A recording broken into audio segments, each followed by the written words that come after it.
Pero evitamos eso y luego todo lo empacamos en bolsas de papel, o sea, todas las camisetas se entregan en bolsas de papel. A veces cuando llueve mucho la gente nos dice, y no me puedo dar una bolsa plástica para que no se moje, pero no tenemos bolsas plásticas. Entonces lo que hacemos es que de las mismas del supermercado, bueno, si no le molesta llevarse esta, pero en realidad todo lo entregamos en bolsas de papel. Sí. Entonces nos hace sentir muy satisfechos, digamos, ser consecuentes con las causas que apoyamos, ¿verdad? No que sea una cosa como de la puerta para afuera. Sí, igual con la basura se separa, entonces siempre el reciclaje vamos nosotros con... Porque aquí pasa el camión de la basura, pero no hace diferencia entre basura tradicional y el reciclaje, entonces si no la llevamos todo el reciclaje, cargamos el carro con la bolsa de plástico, con la bolsa de aluminio, con la bolsa de vidrio, etcétera, papel, y vamos para la casa con eso, porque allá donde vivimos sí pasan un día específico recogiendo basura para reciclaje. Entonces, o sea, sí existen las formas, sí existen, digamos, las vías, las maneras para poder digamos, tener ese tipo de prácticas.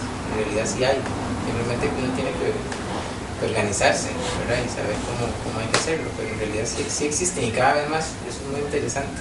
Y la gente cada vez va tomando más conciencia de que puede hacerlo. ¿Hay alguna otra cosa que quisieran que comentemos? Bueno, tal vez se nos quedó por fuera comentar que dentro del ambiente de la tienda y del café nos gusta reforzar la identidad del costarricense, no solo con la línea de los costarriqueñismos, sino con pequeños elementos que tenemos aquí en la tienda. Entonces, por ejemplo, tenemos una nigüenta y a la gente le hace una gracia tremenda la nigüenta. Y entonces a todo el mundo tenemos que decirle que en realidad, pues no es que somos supersticiosos, no la pusimos para traer la plata, sino porque es un elemento tantico que nos encanta. Y luego otra cosa es que las mesas, muchas de las mesas tienen pequeños juguetes que los ticos usábamos cuando éramos pequeños. Los juguetes, el origen de los juguetes estos no es costarricense, pero todos los costarricenses asociamos nuestra niñez con estos juegos. Entonces en las mesas tenemos jaxes y cromos y la gente le encanta recordar su niñez con los jaxes, los cromos, las bolinchas. Entonces para nosotros es muy importante reforzar la identidad del tico, no solamente con la línea de productos de los costarriqueñismos, sino con pequeños elementos como esos. Después tenemos confites de cortesía y siempre compramos confites ticos, o sea, siempre regalamos, no vamos a decir la marca, pero siempre regalamos confites ticos y a la gente le hace mucha gracia también. Entonces esos pequeños detalles hacen que se refuerce mucho esa búsqueda de la identidad del tico, con la que él se sienta orgulloso y en algunos momentos hasta nostálgico con ciertas cosas. Sí, que no sea una cuestión de que venga a hacer una compra. O sea, hay gente que viene, se compra una camiseta y pasa aquí 2 horas jugando con el bolero, jugando con los soldaditos o con el trompo, pero sí, ahí está el yoyo y todo eso. Entonces la gente le hace mucha gracia a eso. Entonces se quedan un rato y entonces ya uno conversa con la gente. Inclusive ya hay gente que viene como con cierta regularidad. Ahora hay una señora que nos hace mucha gracia, que ella viene de Panamá, es tica, pero viene de Panamá, entonces viene cada cierto tiempo y siempre que viene aquí y se termina tomando un café, compra unas camisetas o alguna cosa y ya uno se queda hablando con ella. Entonces ya uno, digamos que genera otro tipo de relaciones, que es un poco también la idea, que la gente venga y se sienta cómoda, ¿verdad? Entonces eso es un poco el proyecto en general, e ir haciendo otras cosas que, como les decíamos, movernos un poco de esta línea costarriqueña, o sea, que siempre nos interesa seguir trabajando sobre el tema costarricense. No solo eso, tenemos otros proyectos ya que giran sobre el tema costarricense, ya no tanto de palabras, pero sí, la queremos sentimos que hay una necesidad de recobrar como esa identidad, o por lo menos reforzarla. Tal vez suene un poco pretencioso, pero yo creo que si uno hace un esfuerzo por aquí y otros hacen un esfuerzo por allá y como hablamos, todos esos esfuerzos se conectan, pues entonces se hace más fuerte, ¿verdad? Y esa es un poco la idea.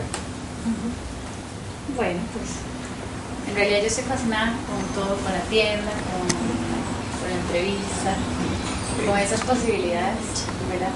Y con ver un caso exitoso de una buena idea y de los ideales también, ¿verdad? Así que bueno, muchas gracias por la entrevista, gracias por todo, por el cafecito y el pan dulce. El pancito primero. Sí. No, con mucho gusto. Y bueno, gracias a vos. No, Gracias a vos mucho por tu gusto. tiempo. Y como hablábamos de que nada es, ¿cómo decíamos al principio? Nada es casualidad. Nada es casualidad. Yo creo que podemos luego conversar, porque en algún momento, cuando queríamos darle más fuerza a esto, pensamos, ¿por qué no traemos a una persona que dé una charla sobre el lenguaje? Sobre costarriqueños. Sobre costarriqueños. Ok, ya. Sí. Entonces también se la dejamos de tarea, porque Ok, excelente. cuando hicimos esto de las NOVE, de las indígenas NOVE, Ajá. vinieron las muchachas que son diseñadoras, las señoras que están haciendo el proyecto con ellas, y cuando se inauguró la exposición ellas dieron una charla. Ajá. Somos muy pequeñitos en espacio físico, entonces se Ok. habían dado 20 y algo de espacios, más o menos hicimos como 25 espacios máximo, y recondicionamos toda la parte de afuera, pero vinieron más de 30 personas, ¿verdad? Y fue una locura, pero se pasó muy bien. Ellas dieron una charla muy bonita, hay un proyector, hay una pantalla, y entonces se pasó muy bien y la gente salió muy contenta. Entonces ahí le dejamos la inquietud, después podemos coordinarnos. Sí, nosotros nos llama mucho la atención, bueno, porque somos diseñadores de profesión, entonces no conocemos muchas cosas, pero no, a mí me intriga mucho conocer, o sea, cuál es la diferencia, o si la hay, entre una pachucada y un costarriqueñismo, porque increíblemente los costarricenses no saben qué son los costarriqueñismos. La gente los busca mucho y todo, pero la gente nos llama y dice, ustedes son la tienda que venden así como frases, como tuanis. Nosotros sí, costarriqueños, la gente no maneja el término costarriqueño, no sabe qué es. Y lo otro es eso, o sea, ¿cuál es la diferencia, o si la hay, entre una pachucada y un costarriqueño? Bueno, esa tarea ya Roxana me la había dicho. Es que siempre ya se la he contado. Sí. Bueno, te digo que esto tal vez no lo voy a poner en la entrevista porque tengo que estudiar. No, digamos, bueno, costarriqueñismo es en esencia cualquier palabra, o salvadoreñismo, o cubanismo, o X, o sea, cualquier ismo de un país es cualquier término o expresión o frase, como digamos, ustedes no tienen solo palabras, sino que también tienen frases, sí. O lo que se llama bueno, frases. Voy a repetir todo para editar. No, que costarriqueñismo es o cualquier palabra, ismo de algún país, es cualquier frase o cualquier construcción que pues, tiene como tres características. Uno, que sea totalmente original, que no se conozca en ningún otro país, ¿verdad? O sea, es una creación lingüística propia del lugar. Eso es bastante difícil de conseguir. La dos es cualquier palabra que aunque se utilice en otro lugar, se utiliza de manera especial en el país. O sea, tiene por ejemplo, un significado o un uso particular que no se le da en otros lugares. Y cualquier otra palabra o cualquier otra expresión, vamos a ver, ya se me olvidó. Sí, en realidad son esas dos cosas. Sería, uno, cualquier palabra o expresión que sea original del lugar. Ajá. O cualquier palabra o expresión que aunque esté presente en otros lugares, ajá, tenga un uso particular en el país. Okay. Lo que es vacilón es que, bueno, yo estuve en el año 2007 en España, en Madrid, en la Real Academia, trabajando con el diccionario de americanismos que acaba de salir y ya lo están vendiendo aquí en la Internacional. Es un diccionario así gordo, divino, y la Academia tenía un proyecto en que durante varios años invitaron personas de América Latina, una por país, para que sirvieran para revisar el diccionario y para también dar información, una especie de trabajo de informantes. Ajá. Entonces yo fui a esa beca y participé en el diccionario, aunque no salen los nombres de los asistentes, pero bueno. Entonces, en Costa Rica fue muy vacilón porque, por ejemplo, una palabra que parece que es costarriqueñismo de estos únicos es estañón, por ejemplo. ¿En serio? Cosa que qué curioso. Rarísimo, exacto, no se te ocurre o no te imaginas que estañón sea una palabra particularmente costarricense. Sí. En cambio, otras palabras que nos parecen como muy ticas, No lo son. están extendidas en toda América Central, por ejemplo, y uno no lo percibe. Es igual que lo del gallo pinto. Que los ticos dicen, no, el gallo pinto es nuestro, pero todos los países de América Central tienen gallo pinto. Inclusive en España también lo hay, solo que se llaman de forma diferente. Sí. Entonces, digamos, yo creo que los costarriqueñismos así plenos, como sería una palabra que únicamente se utiliza en Costa Rica, es súper difícil de encontrar ya cuando uno entra en esa comparación con otros países. Y luego el tema de los pachuquismos, en realidad eso tiene que ver con lo que le llaman argot, ¿verdad? Que son como expresiones propias, lo que decíamos ahora, como de un cierto grupo o de cierto nivel y de cierto contexto en que se utilizan.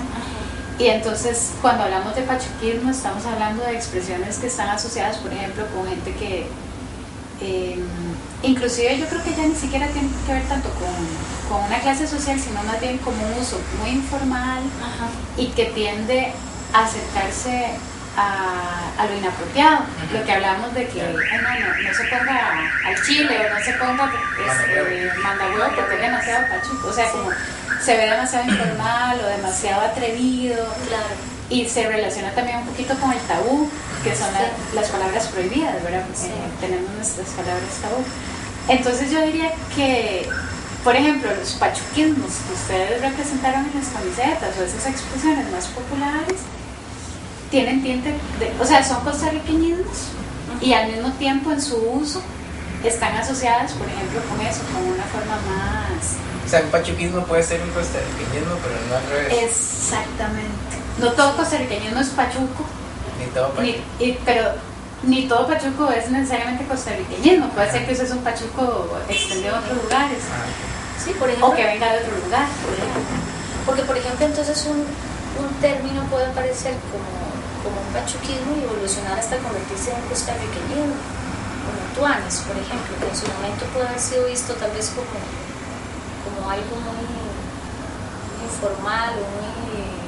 Sí, como yo diría que es costarriqueñismo siempre, pero que su uso va perdiendo esa parte de, por ejemplo, de restricción o de tabú y de censura que tiene originalmente, y se va extendiendo y se va permeando, por ejemplo, en diferentes niveles sociales, en diferentes entornos, inclusive en ciertos espacios que se consideran formales se utiliza y ya no se ve tan mal. Es en esas cosas, o en lo que ustedes se han metido, ¿verdad? Yo creo que tiene que ver mucho con lo que la gente siente o con lo que la gente valora. O sea, es un asunto de mucha valoración, ¿verdad? O sea, siento que hablo muy mal. ¿Por qué? Porque utilizo todas estas expresiones que son eso, que son vulgares o que son de doble sentido o que las dice la gente así como de la calle, ¿verdad? Pero conforme esas expresiones van perdiendo esos matices de censura, entonces se van volviendo como más comunes, menos amenazantes para la gente, y entonces, digamos, se van alejando de ser pachucas, por ejemplo, como mae, digamos. Ahora, por ejemplo, yo me acuerdo cuando yo estaba en el cole, uno no decía mae. Exacto, las mujeres no decían mae, eran los hombres. Eran los hombres. Y yo recuerdo mucho una amiga que vivíamos cerca de la casa, o sea, teníamos las casas cerca y nosotros nos íbamos caminando, pero yo era una niña muy conservadora y mi familia también es muy conservadora, entonces yo jamás en la vida hubiera dicho mae cuando tenía 13 años o 14, pero esta amiga decía mae, y el mae y la mae, y yo, ay, qué machuca. ¿Verdad? ¿Ves? Pero justamente eso, el término va extendiendo, se lo va utilizando, la gente se va apropiando más de él y va perdiendo o sea, se va desplazando de ese límite de lo